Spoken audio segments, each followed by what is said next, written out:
Well, I just left Northfield Park. We had a busy day this morning. So for those of you who don't follow or don't know, maybe I didn't tell you, George couldn't get across at the border. One of our caretakers, George. So Jason and Kirby are kind of short-staffed down here. We did okay today.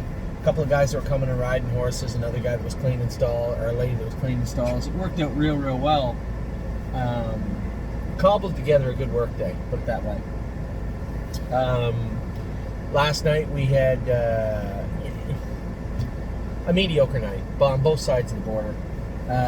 We had Enduring Strength make a break. We had Rose Run Valiant, Susie K, Excellent Nation.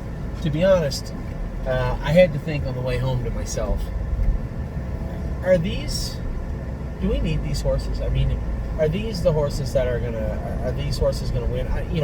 Excellent Nation's race, the horse that won it come the last half, 55-4, and I walked them over the half. Jason said it was the slowest half in Northfield in the last five years. If that horse isn't in the race, I win. I think, we saunter along down the backstretch and Excellent Nation wins. Okay, fine. Rose Run Valiant caught a bell boot last night, almost fell down. Again, that's not really his fault. He was going to be third in there. But these aren't classes where horses are coming on the track at 8-5. Now, in Excellent Nation's case, it was. But Susie K and Rose Run Valiant were both in tough. Susie K was sick. Rose Run Valiant grabbed a bell boot. But these are excuses for horses that aren't really good enough for me to be giving you excuses the day after they race, are they? And that's really what it boils down to. So between 2 or 3 or 4 2-year-olds that probably can be sold, and 2 or 3 or 4 or more 3-year-olds or whatever that can be sold, probably should be taking a look at the stable. And I said this over the last 2 videos I made. Take a look at the stable and see, is there a need to maybe move some of these horses along? There probably is. So one of our clients is actually, I forgot, Jeff. One of our clients is actually the co-owner and founder of Hoofbid, I believe.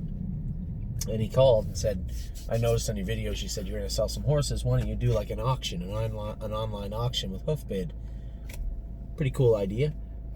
Might be just what the doctor ordered for me, for you, even for the horses. The only one of that bunch that concerns me, Rose Run Valiant, I truly believe that there's a decent horse in there. But he needs to do better, right? So here we are now, focusing on our 2-year-olds, getting them jogged and warmed up, focusing on our 3-year-olds that are down here to race. And then, you have horses that need attention too. We have to take the same amount of care of Rose Run Valiant as we do globetrotting. I mean, there's no point in doing it half-assed. So, again, have to circle back to the question, are these the horses that are going to get us to where we need to go? Are these stopgap horses that are going to help, right? They're going to pay some bills or get a win picture or give you something to cheer for or look at. Yes, but no, also. Excellent Nation struggles with soundness. Easiest way to put it. He's tough. He struggles, but he's not the soundest horse. Rose Run Valiant feels like he's getting better. He doesn't grab that bell boot last night. He's an easy third in 57, 58, whatever they went. Susie K tries her heart out, just not good enough, right? Enduring Strength, there's a horse that we know can win the numbers of 2, numbers of 3, and one of my partners, our clients on the horse last night, said they believed that Mario was the problem. That they didn't think that Mario was doing a good enough job in the Enduring Strength, and I can vouch for Mario in this regard. He is. The horse just isn't there. And wanting a horse to be better than it is just doesn't make it reality. All our horses would be world champions. We have 800 people cheering for our horses. It is what it is, and I think it's very, very important that as a group we understand that they can't all be good, right? We understand that they can't all be perfect all the time, and then use that information accordingly. I think is the easiest and the best way to put it. Just looking.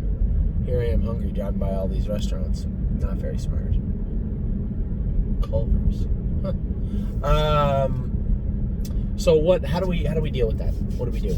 So I think the best thing to do is the dialogue's here. It's open now about moving some of these horses along and potentially selling them to smaller operations. Makes sense to me. Probably should make sense to you. But I do want to hear from everybody. The horses that are on the chopping block. I can tell you right now, Enduring Strength is on there. Rose Run Valiant is on there. Susie K, Excellent Nation. You look at the 2-year-olds, Surreal Love, probably not going to be going to New York. It's a stake horse. Is he going to be a good enough horse for us? Probably not. You know, the Fat Cobra. Beautiful horse. I love him to death. Again, he's like a pacing version of Susie K. Tries hard. Literally tries hard. But not going to be that horse for us, I think. There's another McDonald's. Okay, go there. So that leaves us with the question I think we can all answer. Some of these horses just have to move forward, move on.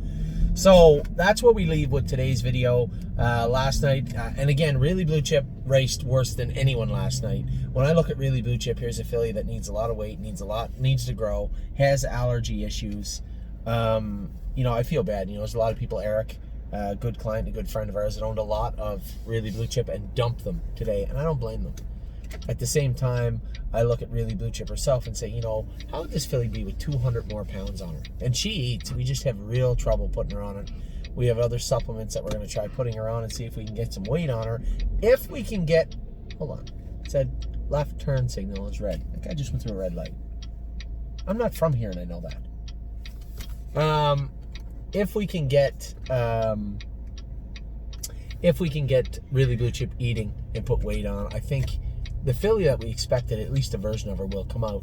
And as long as we keep trying to race her when her allergies are bothering her and she's underweight, that's what you're going to get, was last night. So in her regard, she's not lame. There's no issues. She's still got that money to make on her program. I don't mind turning a horse like her out. There's upside there. But when it comes to the other horses that are approaching their limit, so to speak, what they can do and how they can do it, I think it's probably worth taking a step back and saying, okay, is this what we want to do? So anyway, the dialogue's there. It's open now. The floor is open now to talk about what we're going to do moving forward with some of these horses. So last night we had Enduring Strength made a break. Really Blue Chip was abysmal. Hometown Boys was okay, I guess. He got used pretty hard, so he showed some tenacity to do his work. Got used pretty hard and did well. I think Hometown Boys is obviously safe. The other two, one's getting turned out. One should maybe be sold, possibly. Then when you look at Ohio, you get Susie K. She could go. So could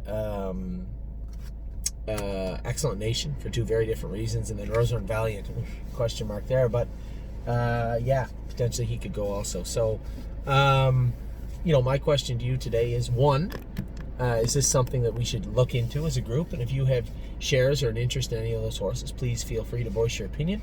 When it comes to what else is going on, we had a good day today qualifying. Unfortunately, Jason's filly made a break, but she's okay to race.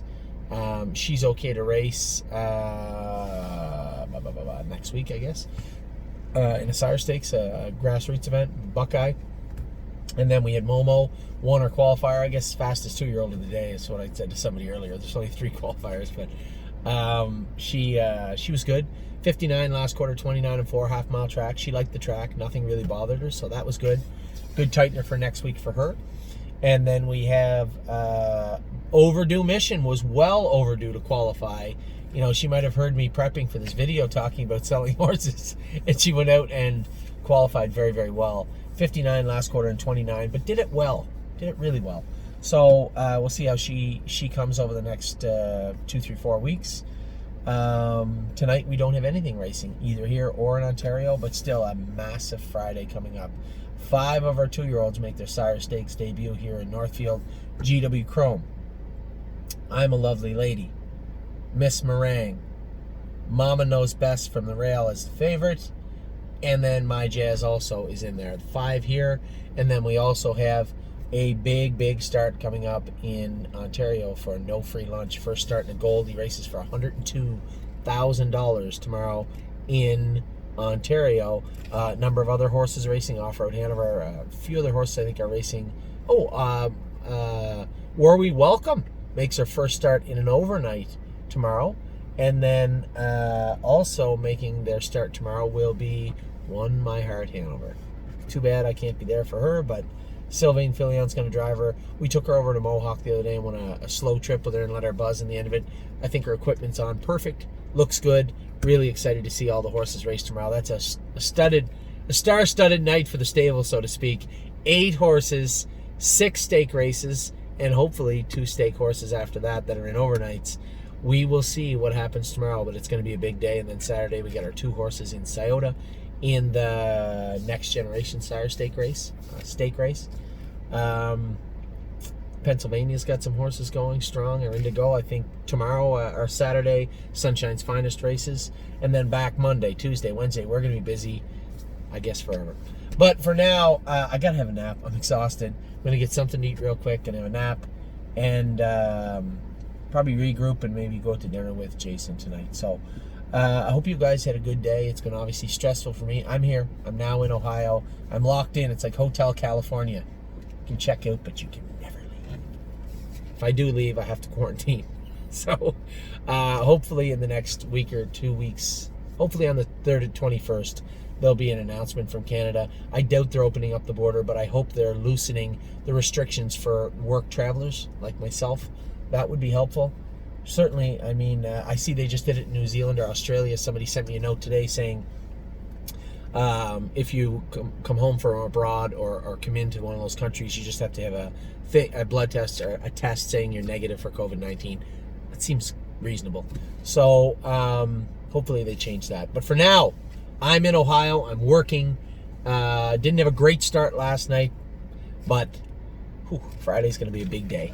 Talk to you guys soon. I hope everything is all right with you in this crazy, crazy world we're living in right now. Take care.